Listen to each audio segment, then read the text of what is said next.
Vote চোর গদ্দি চোর এবং এসআইআর নিয়ে পথে নামল পশ্চিমবঙ্গের প্রদেশ কংগ্রেস কমিটি। পশ্চিমবঙ্গ প্রদেশ কংগ্রেস কমিটির সেক্রেটারি জাহিদ আনোয়ারের নেতৃত্বে 44 নম্বর ওয়ার্ড কলুটোলা স্ট্রিটে একটি মাস সিগনেচার ক্যাম্পেইন করা হয়। এখানে মানুষ সিগনেচার করে কেন্দ্রীয় সরকার এবং ইলেকশন কমিশনের বিরুদ্ধে প্রতিবাদ জানালেন। এখানে কংগ্রেসের প্রাক্তন বিধায়ক থেকে শুরু করে কংগ্রেসের নেতৃবৃন্দরা উপস্থিত ছিলেন। জাহিদ আনোয়ার আমাদের প্রতিনিধির মুখোমুখি হয়ে কি বার্তা দিলেন শোনাব আপনাদের।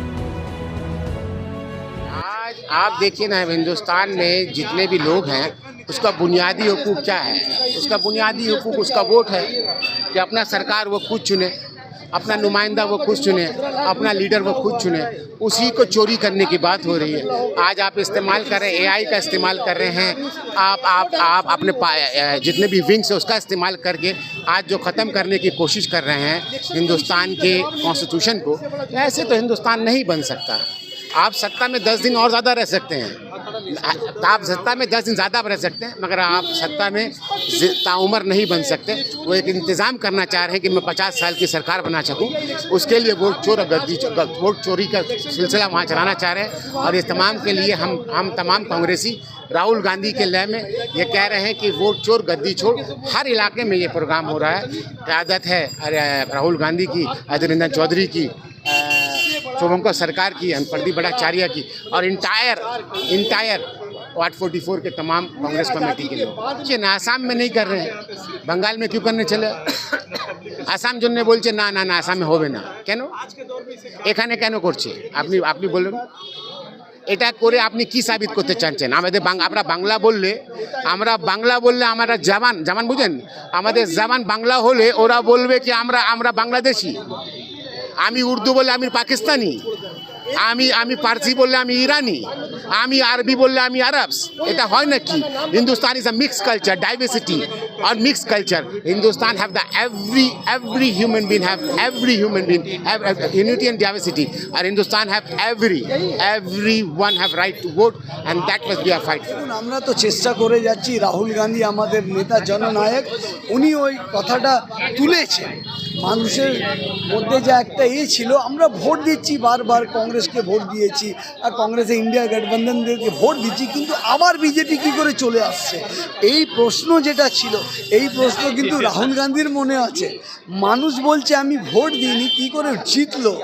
ওই জন্যে আমরা 6 মাস রাহুল গান্ধী ওর পুরো টিম একটা সার্ভে বের করার পরে ইলেকশন কমিশন কিভাবে মিসগাইড করেছে। সব জায়গা বলছে নাকি ডিজিটাল ইন্ডিয়া, কিন্তু যখন ইলেকশন কমিশনের কথা হয় তখন ডিজিটাল ইন্ডিয়া হয় না, কাগজে চলে আসে। তাহলে এই চোরিকে ধরার জন্যে যেইভাবে আপনি ভাবুন তো, দেশ যখন থেকে স্বাধীন হয়েছে কোনো একটা নেতা আছে যে 1.5 ঘন্টা মিডিয়ার সাথে কথা বলে প্রুভ করেছে, ইলেকশন কমিশনকে দেখিয়ে দিয়েছে কি না ও ইলেকশন কমিশন চোর আছে। এই দেশের প্রধানমন্ত্রী এটা ভোট লুট করে প্রধানমন্ত্রী হয়েছে, এটা প্রমাণ করলো। আর আমরা রাহুল গান্ধীর সিপাহী, আমরা ওইটাই চাইছি। ওর জন্যে আমরা সব জায়গায় গিয়ে মানুষকে বুঝাতে চেষ্টা করছি। মানুষ এটা বুঝতেও পারছে।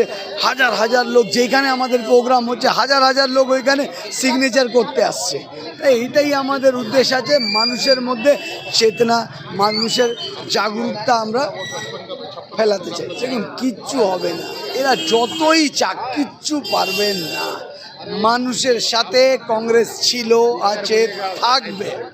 আমরা ভয় পাই না, আর বাংলার মানুষকে ভয় পেতে হবে না, আপনাকে টেনশন নেবে না।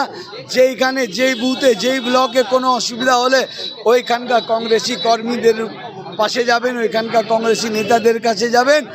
আমরা আপনাদের সাথে আছি, যেইখানে যা সাহায্য লাগবে আমরা করতে রাজি। এটা শুধু এই কলুটোলা বা 44 নম্বর ওয়ার্ডে নয়, সারা ভারতবর্ষ জুড়ে আজকে যেভাবে ভারতবর্ষের কংগ্রেস সরকার বা কংগ্রেস দল যেভাবে ভারতবর্ষে গণতন্ত্র প্রতিষ্ঠা করে প্রত্যেক নাগরিককে যে ভোটাধিকারের ভোটের অধিকার দিয়েছিল, আজকে বিজেপি সেই অধিকার লুট করছে নির্বাচন কমিশনকে ব্যবহার করে।